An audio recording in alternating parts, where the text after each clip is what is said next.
કે વિદ્યાર્થી મિત્રો, તો હવે આપણે આજે ઉદાહરણ નંબર 1.7ની વાત કરીએ તો ઉદાહરણ નંબર 1.7માં તમને એક ત્રિકોણ આપેલો છે અને એ ત્રિકોણમાં ત્રણેય શિરોબિંદુ ઉપર વિદ્યુતભાર મૂકેલો છે, પરંતુ બે શિરોબિંદુ ઉપર ધન વિદ્યુતભાર છે ને એક શિરોબિંદુ ઉપર ઋણ વિદ્યુતભાર છે. આપણને પ્રશ્ન એવો પૂછેલો છે કે આકૃતિમાં દર્શાવ્યા પ્રમાણે દરેક વિદ્યુતભાર પર કેટલું બળ લાગશે. દરેક એટલે બધા જ વિદ્યુતભાર પર કેટલું બળ લાગશે તે આપણે મેળવવાનું છે.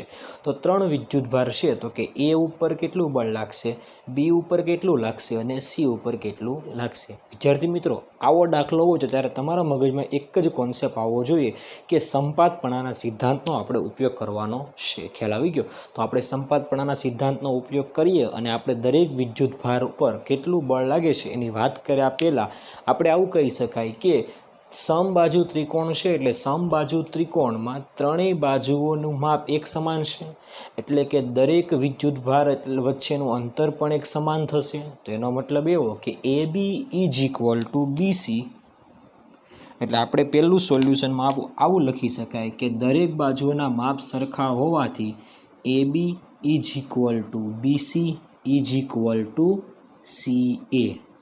એ શું છે તો કે બંને એટલે દરેક બે વિદ્યુતભાર વચ્ચેનું અંતર છે અને એ કેટલું છે તો કે એલ જેટલું છે. તો A B is equal to BC is equal to C હશે. ખ્યાલ આવી ગયો વિદ્યાર્થી મિત્રો આ વસ્તુમાં? ઓકે, હવે આપણે આગળ વાત કરીએ તો કે બે વિદ્યુતભાર છે. આ બે વિદ્યુતભારની વાત કરીએ તો કે આ બંને વિદ્યુતભાર વચ્ચે લાગતું બળ કે Q square upon L square.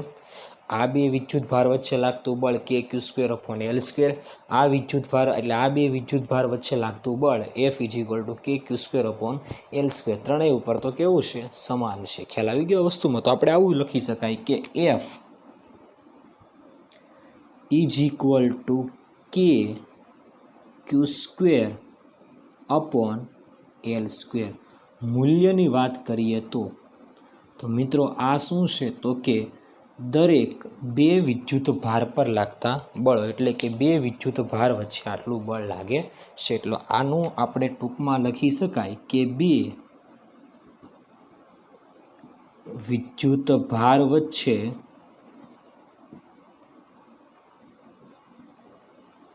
લાગતું આકર્ષી કે અપાકર્ષી બળનું મૂલ્ય છે. ખ્યાલ આવી ગયો આ વસ્તુમાં? ઓકે, તો એફ બરાબર કે Q square upon L square. એમાંથી સૌ પ્રથમ આપણને પૂછેલું છે કે દરેક વિદ્યુતભાર પર કેટલું બળ લાગશે. તો આપણે સૌ પ્રથમ પહેલો ટોપિક લઈએ કે એ વિદ્યુતભાર પર કેટલું બળ લાગે તે. તો આપણો પહેલો કિસ્સો એ થાય કે એ વિદ્યુતભાર પર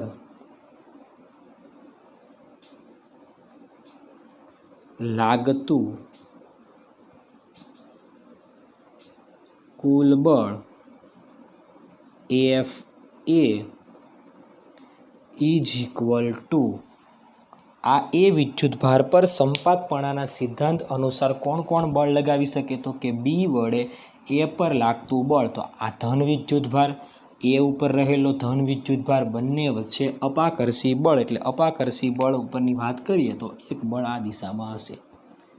કોના વડે કોના ઉપર લાગતું બળ તો કે બી વડે એ પર લાગતું બળ આ દિશામાં છે. ખ્યાલ આવી ગયો વસ્તુમાં?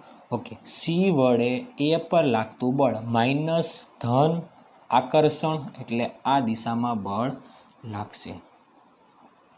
આ કયું બળ છે તો કે એફ સી વડે એ પર લાગતું બળ આ દિશામાં છે.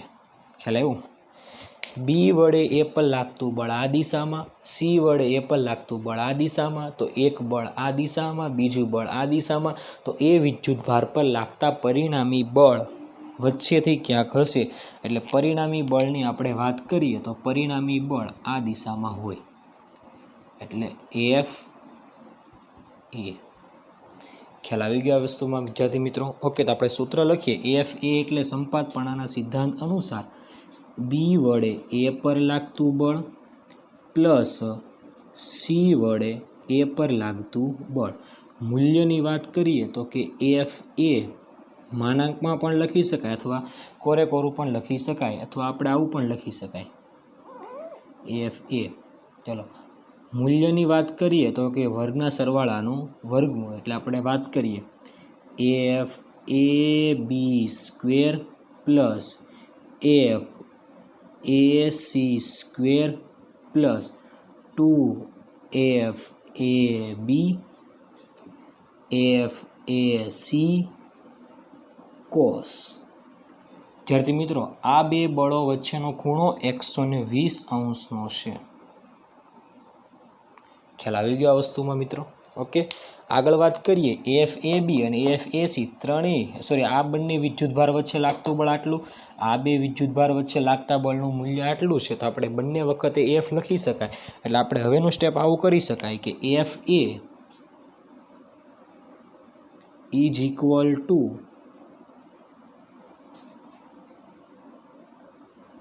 FAB સ્ક્વેરની જગ્યાએ F square plus F square plus 2 FAB એટલે F, AC એટલે F એટલે F સ્ક્વેર કોસ 120.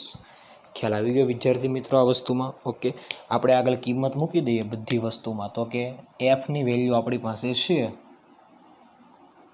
કોસ 120ની વેલ્યુને આપણે આ રીતે ગણતરી કરીએ. પહેલી વખત છે એટલે ગણતરી કરાવું છું, બાકી આગળ ડાયરેક્ટ લખી શકાશે.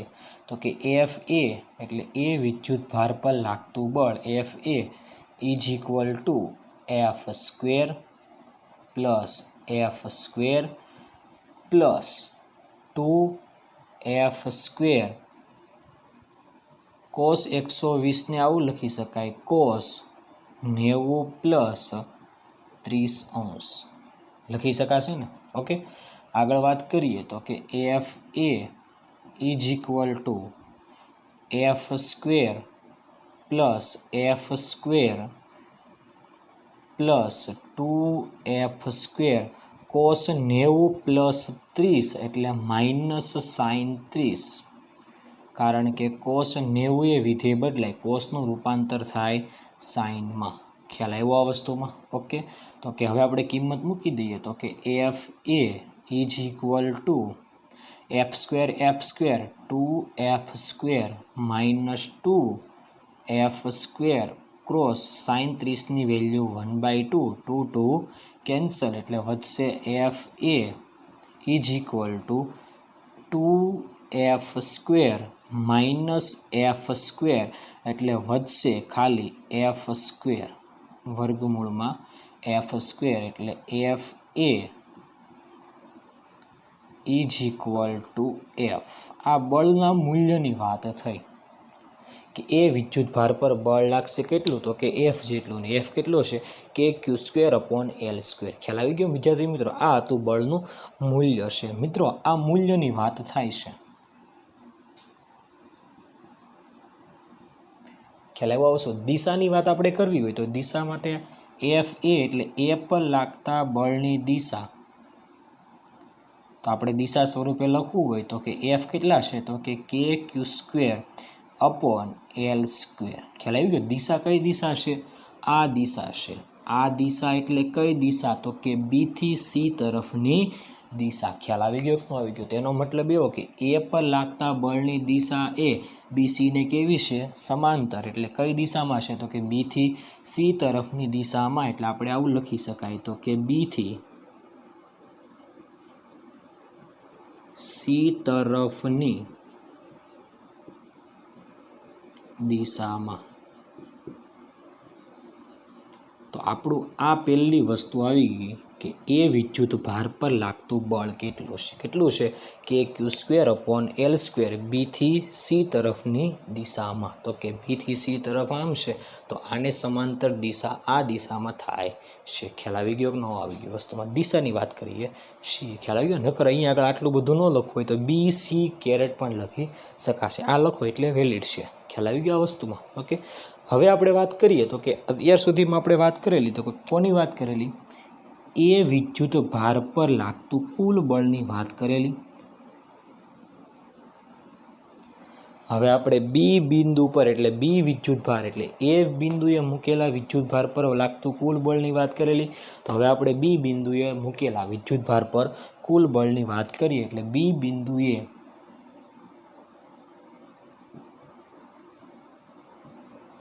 રહેલા વિદ્યુતભાર પર લાગતું કુલ બળ. આ હતું એ પર રહેલા વિદ્યુતભાર પર લાગતું બળ. તો હવે આવશે બી પર રહેલા બી બિંદુએ રહેલા વિદ્યુતભાર પર લાગતું બળ. ચાલો બી બિંદુએ વિદ્યુતભાર છે કયો છે? કેપિટલ ક્યુ કે સ્મોલ ક્યુ? સ્મોલ ક્યુ. તો કે ધન છે કે ઋણ છે? તો કે ધન છે.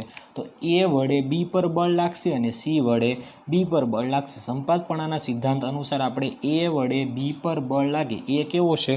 ધન. બી કેવો છે? ધન. એટલે આપણે વાત કરીએ તો કે એ ધન બી ધન એટલે અપાકર્ષી બળ લાગશે. એટલે અપાકર્ષી બળ પહેલી વખત આમ લાગશે. તો આપણે આને કહેવામાં આવે એ વડે બી પર લાગતું બળ આ દિશામાં. આ બંને વિદ્યુતભાર વચ્ચે આકર્ષી બળ લાગે છે. કોણ કોના ઉપર લગાવે છે? બી સી પર લગાવે છે કે સી બી પર લગાવે? તો કે સી વડે બી પર લાગતું બળ આ દિશામાં છે. તો આ બળને કહેવામાં આવે એફ. સી વડે બી પર લાગતું બળ. અને એક બળ આ દિશામાં, બીજું બળ આ દિશામાં, પરિણામી બળ આ દિશામાં હશે. તો બી પર લાગતું પરિણામી બળ આ દિશામાં હશે. ખ્યાલ આવી ગયો વિદ્યાર્થી મિત્રો? હવે તમે ધ્યાનથી જુઓ કે આ વિદ્યુતભાર પર જેટલા બળ લાગે છે એટલા જ બળ આ વિદ્યુતભાર પર લાગે છે. આ પણ ધન વિદ્યુતભાર, આ પણ ધન વિદ્યુતભાર. આના ઉપર એક ધન વિદ્યુતભાર બળ લગાવે છે, એક ઋણ વિદ્યુતભાર બળ લગાવે છે. આના ઉપર પણ એક ધન વિદ્યુતભાર બળ લગાવે, એક ઋણ વિદ્યુતભાર બળ લગાવે છે. બળના મૂલ્ય તો સરખા છે, ખાલી મિત્રો વાત ખાલી એટલી જ કરવાની છે કે બંને ખાલી દિશા અલગ અલગ છે. આના ઉપર લાગતું પરિણામી બળ આ દિશામાં છે, આના ઉપર લાગતું પરિણામી બળ આ દિશામાં છે. એટલે ઇન શોર્ટ હું ટૂંકમાં આવું લખી શકું. ટૂંકમાં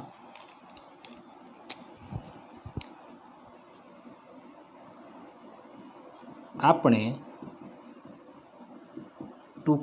કહીએ તો બી પર લાગતું પરિણામી બળ એફ બી હોય તો એફ એ વડે બી પર લાગે છે બળ પ્લસ સી વડે બી પર બળ લાગે છે. ખ્યાલ આવી ગયો વિદ્યાર્થી મિત્રો? તો હવે આપણે વાત કરીએ તો કે ડાયરેક્ટ હવે હું લખી શકું કે એફ બી પર લાગતું બળ. ડાયરેક્ટ જો મારે વાત કરવી હોય તો કે એફ બી પર લાગતું પરિણામી બળ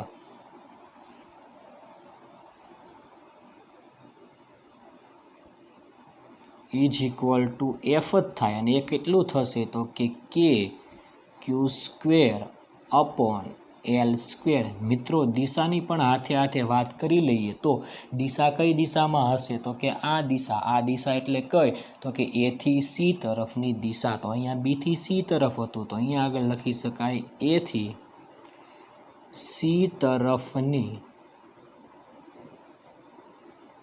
દિશા. ખ્યાલ આવી ગયો વસ્તુમાં મિત્રો? તો આપણે આ વસ્તુની વાત કરીએ તો કે બળનું મૂલ્ય પણ આવી ગયું અને દિશા પણ આવી ગઈ. તો બી પર લાગતા બળનું મૂલ્ય અને દિશા બંનેની વાત આપણે કરેલી છે. ખ્યાલ આવી ગયો? એક આ જવાબ, બીજો જવાબ આ. એટલે આપણે દરેક વિદ્યુતભારમાંથી બે વિદ્યુતભારની વાત કરી ગયા. ત્રીજા વિદ્યુતભારની વાત કરવાની છે. ત્રીજો વિદ્યુતભાર છે સી. તો હવે એનું વાક્ય આપણે આવું લખી શકાય કે સી બિંદુએ રહેલા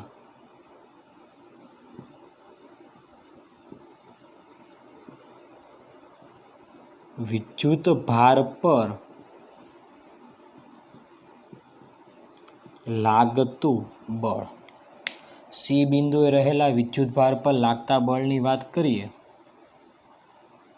તો એફ સી. તો ધ્યાનથી જુઓ વિદ્યાર્થી મિત્રો, કોણ કોણ બળ લગાવે છે તો કે F she is equal two કોણ કોણ લગાવે છે સી ઉપર તો સી ઉપર એક તો બી વિદ્યુતભાર બળ લગાવશે, આના ઉપર આકર્ષી બળ લગાવશે એટલે આ દિશામાં બળ લગાવશે. એફ બી વડે સી પર લાગતું બળ. હવે એ વડે સી પર લાગતું બળ આકર્ષી બળ થશે એટલે એફ એ વડે સી પર લાગતું બળ એટલે એક બળા, બીજું બળા, પરિણામી બળ વચ્ચેથી નીકળશે એટલે FC પર લાગતું પરિણામી બળ ક્યાં હશે? નીચે તરફ એટલે ક્યાં? તો કે ABના લંબ દ્વિભાજક પર. ખ્યાલ આવી ગયો કે ન આવી ગયો? તો હવે આપણે વાત કરીએ તો કે FC પર લાગતું પરિણામી બળ કેટલું હશે? તો કે બંને B વડે C પર લાગતું બળ પ્લસ A વડે C પર લાગતું બળ. મૂલ્યની વાત કરીએ તો કે પહેલા બળનો, કારણ કે આ બધા બળના મૂલ્ય કોના જેટલા છે? આના જેટલા. એટલે ઇન શોર્ટ આના જેવું લખું છું, એટલે કે F² પ્લસ F² એટલે કે FCB² એટલે F² FCA² એટલે F² પ્લસ 2FCB FCA એટલે 2F². ખ્યાલ આવી ગયો આ વસ્તુમાં? કારણ કે નામ તો ગમે તે આપ્યા, આપણે કંઈ વિદ્યુતભારના મૂલ્યને આધારે આપણને બળ મળેલું, એ બળ આટલું છે, બધા માટે એક સરખું છે. ખૂણો ખાલી બદલાય છે, ખૂણો 60° થાય છે. ખ્યાલ આવી ગયો વિદ્યાર્થી મિત્રો આ વસ્તુમાં? ઓકે, આગળ વાત કરીએ તો કે F is equal two F² 2F² plus 2F² cos 60 એટલે 1/2 2 કેન્સલ એટલે F ઇઝ ઇક્વલ ટુ આવશે 2F² પ્લસ F² એટલે F બરાબર આવશે √3F². ખ્યાલ આવી ગયો? તો આ કોના ઉપર બળ છે? C પર લાગતું બળ છે. તો કે C પર લાગતું બળ કેટલું છે? તો કે √3F જેટલું બળ C પર લાગે છે. ખ્યાલ આવી ગયો વિદ્યાર્થી મિત્રો? આ તો મૂલ્યની વાત થઈ. અહીંયા કીધું તે પ્રમાણે આ શું છે? તો કે મૂલ્ય છે. ખ્યાલ આવી ગયો આ વસ્તુમાં? ઓકે, આપણે મૂલ્યની આપણે દિશા સહિત લખવું છે. તો કે C પર લાગતા બળનું દિશા કેટલી હશે? તો કે FC is equal two √3F એટલે KQ² અપોન L². મિત્રો ક્યાં બળ લાગે છે? નીચે તરફ એટલે AB ને લંબ રૂપે નીચે તરફની દિશામાં. તો અહીંયા આગળ લખી શકાય AB ને લંબ રૂપે નીચે તરફની દિશામાં. ખ્યાલ આવી ગયો વિદ્યાર્થી મિત્રો? તો આ હતું આપણું બળનું મૂલ્ય અને બળની દિશાની વાત હતી. ખ્યાલ આવી ગયો વિદ્યાર્થી મિત્રો? સૌથી ઇમ્પોર્ટન્ટ દાખલો છે કે સંપાતપણાના સિદ્ધાંતને આધારે આપણે દાખલો સોલ્વ કરવાનો છે, કે જે આપણે આ દાખલો છે. ખ્યાલ આવી ગયો? સવાલ બરાબર સાંભળજો. આકૃતિમાં દર્શાવ્યા પ્રમાણે દરેક વિદ્યુત ભાર પર કેટલું બળ લાગે છે તેના વિશેનો દાખલો છે. ખ્યાલ આવી ગયો વિદ્યાર્થી મિત્રો? ઓકે, તો આ હતો આપણો ઉદાહરણ નંબર 1.7. Okay, thank you.